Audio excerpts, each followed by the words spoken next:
42편입니다. 시편 42편입니다. 이제 오늘부터는 시편 150편 1권이 끝났고 제 2권으로 이제 들어갑니다. 자, 1절에서부터 11절까지 우리 한 목소리로 읽어봅니다. 1절입니다. 시작. 하나님이여, 사슴이 시냇물을 찾기에 갈급함같이 내 영혼이 주를 찾기에 갈급하니이다. 내 영혼이 하나님 곧 살아계시는 하나님을 갈망하니 내가 어느 때에 나아가서 하나님의 얼굴을 배울까. 사람들이 종일 내게 하는 말이 내 하나님이 어디 있느냐 하오니 내 눈물이 주야로 내 음식이 되었도다. 내가 전에 성회를 지키는 무리와 동행하여 기쁨과 감사의 소리를 내며 그들을 하나님의 집으로 인도하였더니 이제 이 일을 기억하고 내 마음이 상하는도다. 내 영혼아, 내가 어찌하여 낙심하며 어찌하여 내 속에서 불안해하는가. 너는 하나님께 소망을 두라. 그가 나타나 도우심으로 말미암아 내가 여전히 찬송하리로다. 내 하나님이여, 내 영혼이 내 속에서 낙심이 되므로 내가 요단 땅과 헤르몬과 미살산에서 주를 기억하나이다. 주의 폭포 소리에 깊은 바다가 서로 부르며 주의 모든 파도와 물결이 나를 휩쓸었나이다. 낮에는 여호와께서 그의 인자하심을 베푸시고 밤에는 그의 찬송이 내게 있어 생명의 하나님께 기도하리로다. 내 반석이신 하나님께 말하기를 어찌하여 나를 지셨나이까. 내가 어찌하여 원수의 압제로 말미암아 슬프게 다니나이까 하리로다. 내 뼈를 찌르는 칼같이 내 대적이 나를 비방하여 늘 내게 말하기를 내 하나님이 어디 있느냐 하도다. 내 영혼아, 내가 어찌하여 낙심하며 어찌하여 내 속에서 불안해하는가. 너는 하나님께 소망을 두라. 나는 그가 나타나 도우심으로 말미암아 내 하나님을 여전히 찬송하리로다. 아멘. 예, 제가 앞에서도 말씀드렸듯이 이제 오늘부터 2권이 시작되는데 1권은 이제 다윗의 시편이 주종을 이제 이루었습니다. 거기에는 이제 하나님을 여러 의미로 표현하는데 제가 이렇게 말씀드렸어요. 하나님이 있고 또 뭐가 있다고 그랬나요? 여호와가 있다고 그랬어요. 그런데 오늘 2권 이 전체는 엘로힘, 즉 하나님이라는 표현이 164회, 여호와라는 말이 30번 사용돼요. 그러니까 1권과 차이가 굉장히 커요. 그런데 이 엘로힘, 하나님이라는 의미는 어떤 의미라고 그러나요? 뭔가 전능하고 능력이 많지만 약간 여호와라는 단어보다는 친밀감이 조금 덜한 의미다라고 얘기했어요. 이제 이유가 이제 우리가 이제 살펴보면 나오겠지만, 그래서 우리 2권을 별명을 학자들이 또 잘 붙이잖아요. 어떻게 붙였냐? 하나님이란, 엘로힘이란 표현이 여호와란 표현보다 훨씬 많이 나와서 엘로힘 시편이다. 그렇게 명명을 하는데, 자, 그러면 오늘 이 42편의 배경은 뭐냐? 일단 저자는 누구예요? 고라 자손. 고라가 누군지 혹시 여러분 기억나세요? 고라 어디서 나왔더라? 민수기 16장에 나옵니다. 모세를 반역하죠. 고라, 다단, 아비람, 온. 그래서 모세의 권위에 도전했다가 땅이 갈라져 그 고라 자손과 나머지 일당들이 그 땅 속으로 빨려 들어갑니다. 그 망한 그 고라의 후손이에요.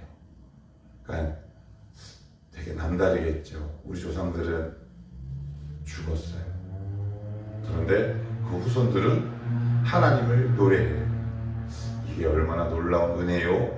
한편으로 보면 역설이 아닌지 몰라요.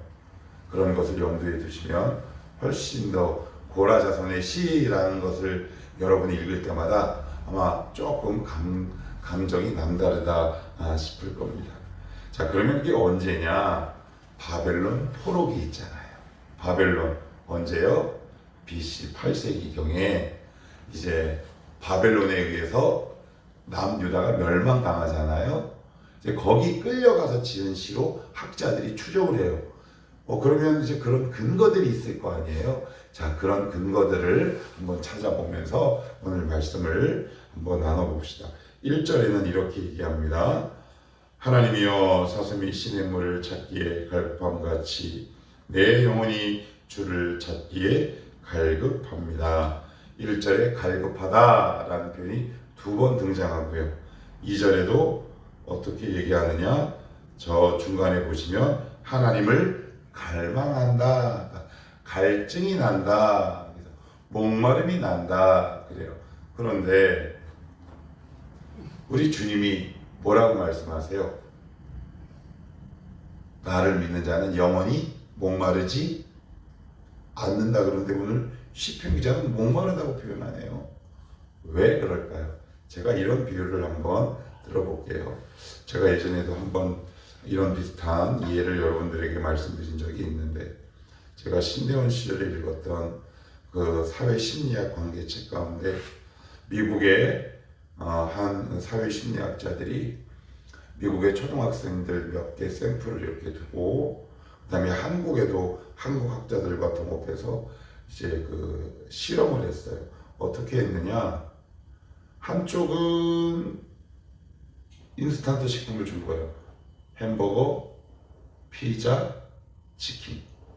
그전에는 어떤 음료수도 주지 않아요. 햄버거, 피자, 치킨. 자, 그리고 나서는 먹고 나서 갈증이 날 때 오면 음료를 주기로 합니다. 그랬더니 피자, 치킨, 햄버거를 먹은 아이들이 무엇을 찾을까요? 탄산을 찾아요. 근데 한국은 평범한 밥, 김치. 그 아이들은 밥을 먹은 다음에 무엇을 찾을까요? 콜라, 물론 찾는 애들도 있죠. 그런데 거의 대부분은 물을 찾죠. 왜 이렇게 다를까요? 무엇을 먹고 마셨느냐에 따라 갈증의 정도가 달라요. 우리가 예수를 믿어도 갈증이 해소되지 않을 때가 있어요. 여러분, 잘 살피셔야 돼요. 내가 느끼는 갈증이 세상적인 갈증인가? 하나님만을 바라보는 갈증인가? 이게 되게 혼란스러워요. 이게 잘 구분이 안 돼요. 그럼 기도해야지. 아니요.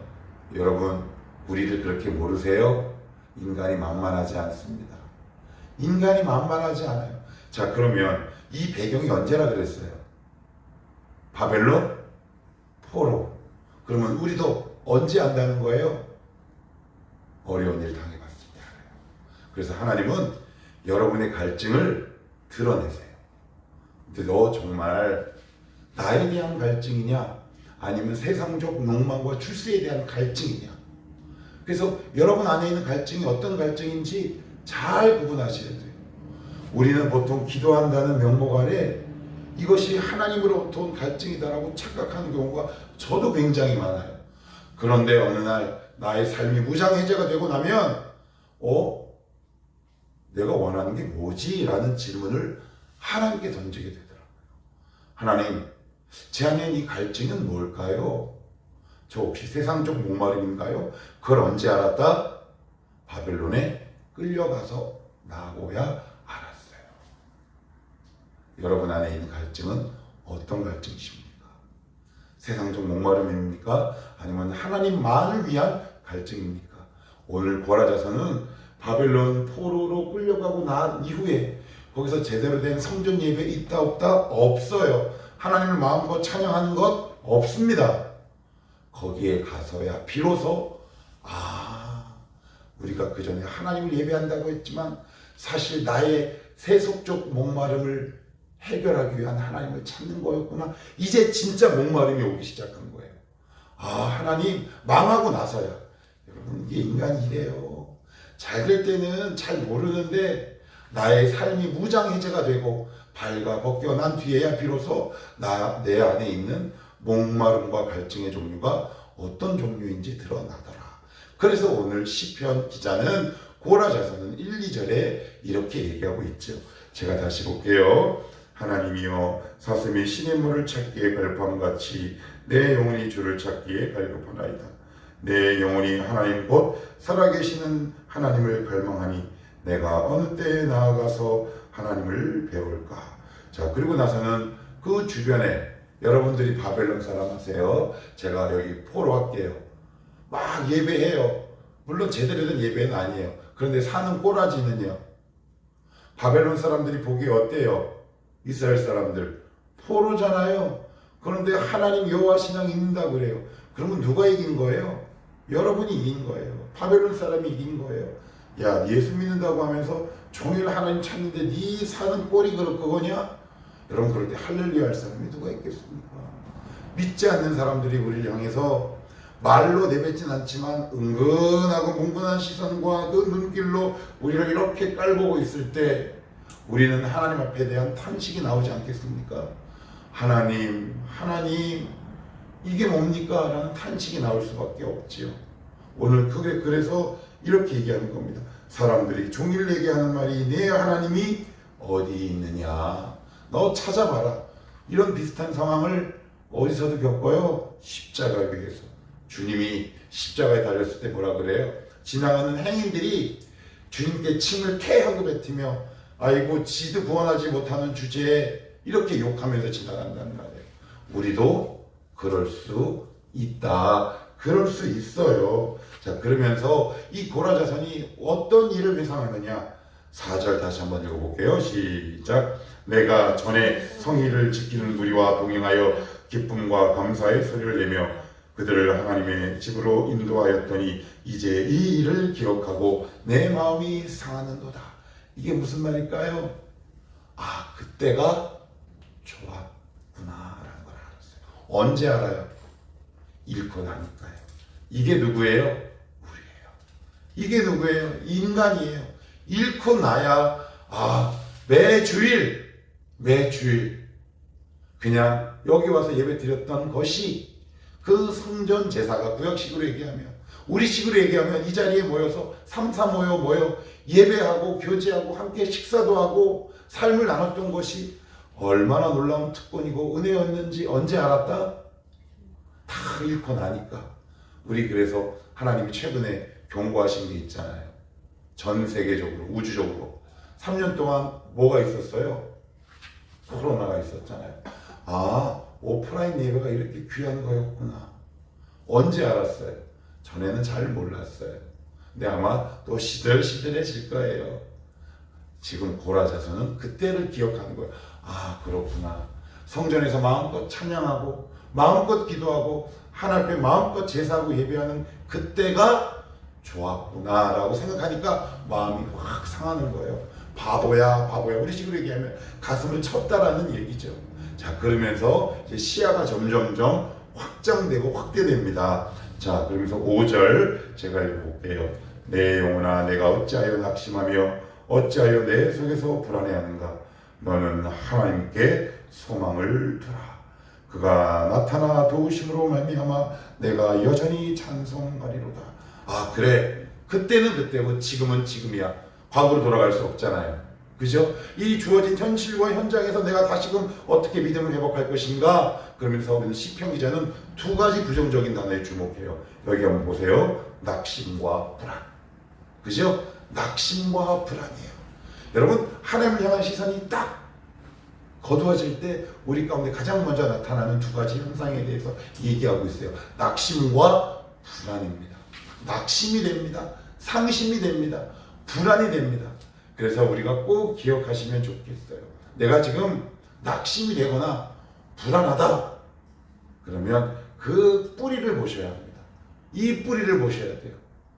그러면 이 뿌리 아까 우리 1절에서 뭐 봤어요? 내가 지금 뭐에 대한 갈증인가? 그리고 나의 지금 믿음은 어떤 상태인가? 그래서 솔직하게 기도하셔요. 하나님, 저 아직도 이런 욕심이 있습니다.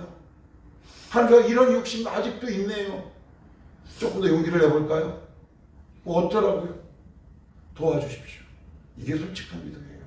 그런데 그게 아닌 것처럼, 믿음이 있는 것처럼 포장하지 마시고, 내가 이 오는 낙심과 불안이 어디서부터 기인한 것인지 한번 말씀을 통해 찬찬히 살펴보시고, 그리고 그 상황이 지금 나에게 몰려올 때 오늘 이 본문을 붙들고 똑같이 기도하시면 됩니다.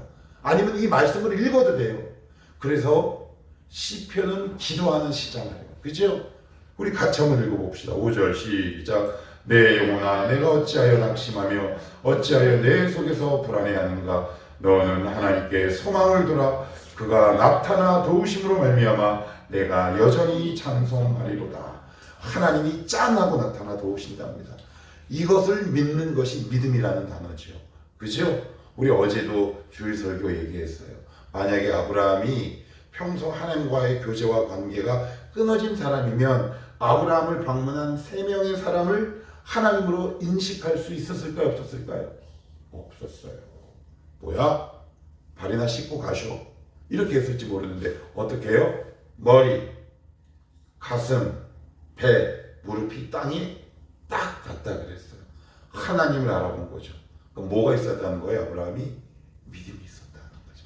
여러분 낙심하고 불안하시면 엉뚱한 데 가서 답을 찾지 않았으면 좋겠어요. 우리는 엉뚱한 데 답을 찾고 싶어요. 사실 그게 우리의 본능이고 우리의 자기 방어권인 것 같아요. 그럴 때 이 말씀을 떠올리시고 하나님 이 불안의 근원을 주님이 나타나 도와주시옵소서. 이 불안이 해결되게 하시옵소서. 다시 주님을 보는 시야와 믿음이 우리 가운데 회복되게 하옵소서. 우리 고라 자손처럼 우리도 이렇게 외치고 기도해야 하지 않겠습니까? 자, 그리고 6절만 보고 마칠게요. 내 하나님이여 내 영혼이 내 속에서 낙심이 되므로 내가 요단 땅과 헤르몬과 이스라엘산에서 주를 기억하나이다. 지금 시편 기자의 마음이 오락가락 오락가락, 앞에서도 낙심됐다가 하나님을 바랐다가 또 6절에도 오락가락. 중요한 게 뭐예요? 여러분 견고한 믿음이라고 했을 때 흔들림이 없는 믿음이 아니에요. 여러분 오해하시면 안 돼요. 오해하시면 안 돼요. 흔들릴 수 있어요. 믿음이 어떻게 안 흔들려요? 어떻게 사랑이 왜 움직이니? 왜 원래 믿음이 움직여요? 흔들거려요. 그런데 여러분 시간이 없으니까 집에 가서 읽어보세요. 흔들거렸다가 주님을 바라봤다가 이런 모든 과정 속에서 시편 기자의 마음이 조금씩 단단해져 갑니다. 여러분 우리 가운데 있는 흔들림은 지극히 정상입니다. 이상하게 생각하지 마십시오. 저는 예전에 무슨 사역자가 이래 굉장히 당황했어요. 그런데 지금은 그런 흔들림이 올 때 인정해요. 나도 그럴 수 있다. 그러면서 점점 믿음이 강화되고 견고해지죠. 살다 보면 우리는 현실을 살아가는 물리적인 존재라 신앙이 흔들릴 때도 있고 눈앞에 닥치는 문제와 상황 때문에 낙심될 때 있습니다. 그럴 때 5절 말씀을 갖고 이렇게 기도합시다. 네 하나님이여 내 영혼아 내가 어찌하여 낙심하며 어찌하여 내 속에서 불안해하는가. 너는 하나님께 소망을 두라. 하나님 주님이 나타나 도우신다고 말씀하셨잖아요. 저 좀 도와주십시오. 제 믿음의 실력이 이겁니다. 이렇게 고백할 때 그 과정을 통해 여러분의 믿음이 더욱더 아름답게 더욱더 견고하게 성장해 갈 줄 믿습니다. 기도하겠습니다.